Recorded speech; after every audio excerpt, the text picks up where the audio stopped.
building on the session we had in Addis in February this year. As we gather at Cop29, Africa has one mission: to reaffirm our position as a key player in the fight against climate change. Unfortunately, insufficient access to climate finance remains Africa's biggest obstacle. Pledges made at previous summits have gone unfulfilled without accountability. This is not acceptable. Africa continues to provide crucial ecosystem services to the world, such as sequestration and retention of carbon. Yet, the true value of these actions is not measured. Our continent is the least responsible for global emissions and therefore for the climate crisis. Being fairly compensated for our extensive contributions to climate solutions is not too much to ask. I therefore fully support the bold agenda to more accurately measure our continent's natural capital assets. This exercise makes clear that we are not asking for handouts, but rather for the world to pay for something that has tremendous value for all of us. In the long run, this means less debt and more fiscal space to finance our development. The moral of the story is that Africa should know the worth of our resources.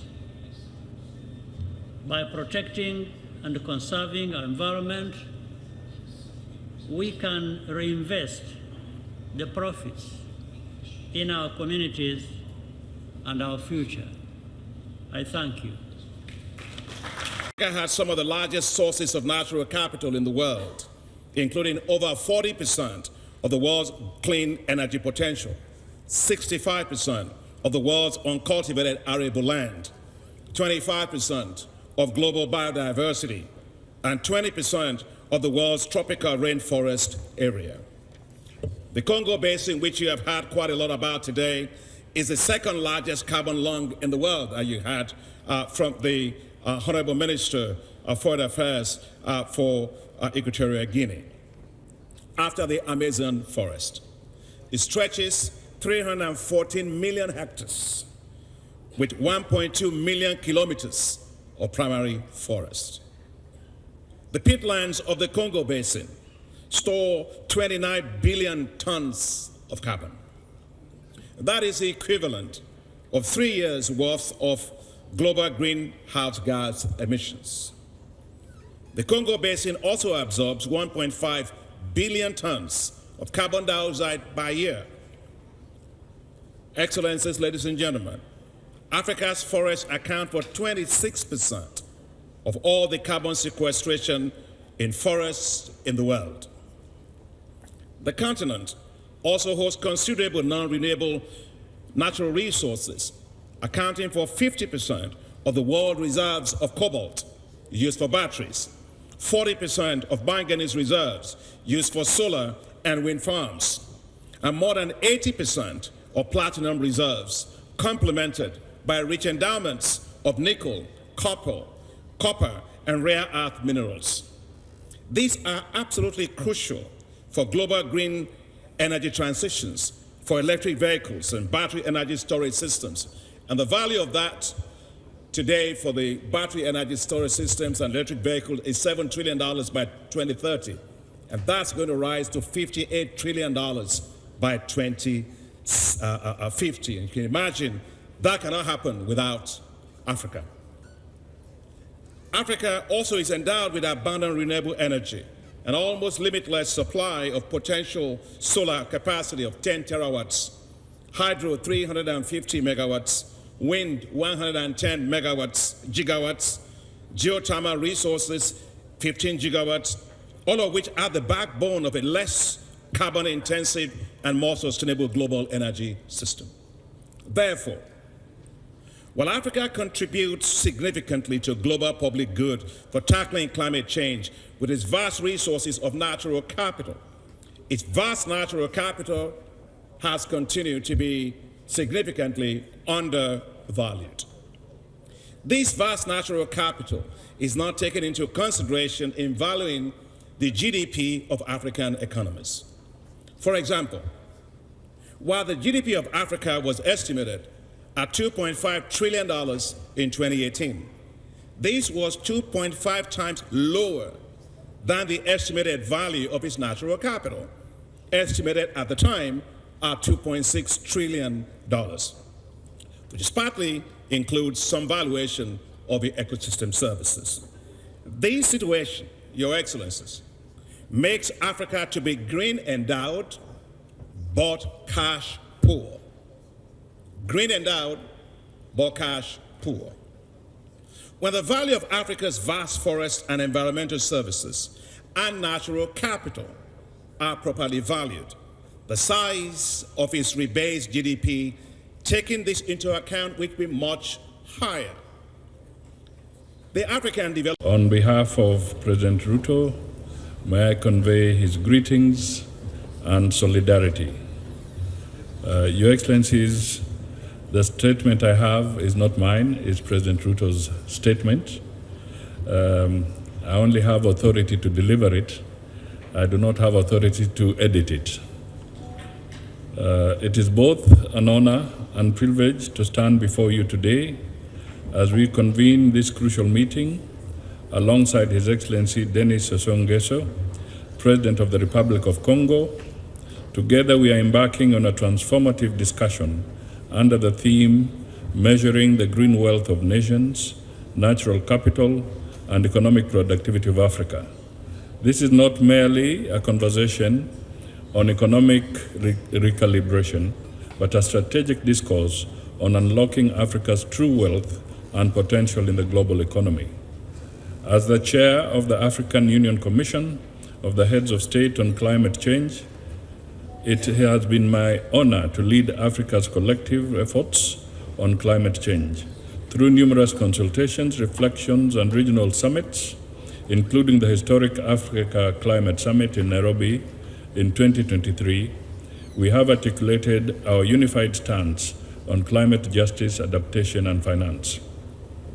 Africa is not merely a stakeholder in global climate action.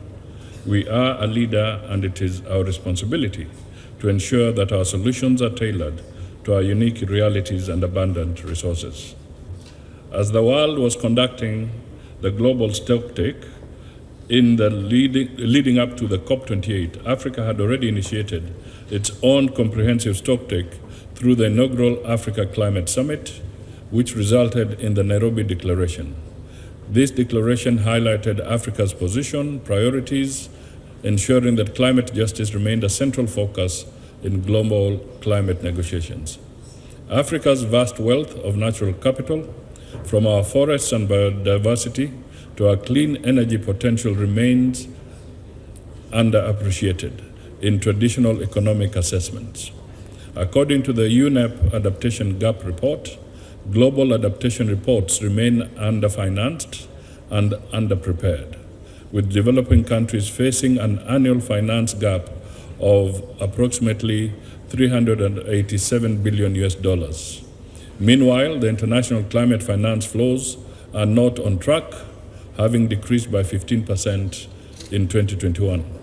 Additionally, Africa's green wealth provides immense environmental services, including carbon sequestration and biodiversity conversation, and yet our GDP assessments do not capture this value. Today, we must change that narrative. Our meeting today provides an opportunity to rethink and redefine how we assess national wealth. We must shift towards natural capital accounting, which will allow us to capture the true value of Africa's natural assets, such as the Congo Basin, which absorbs over 1.5 billion tons of carbon dioxide annually.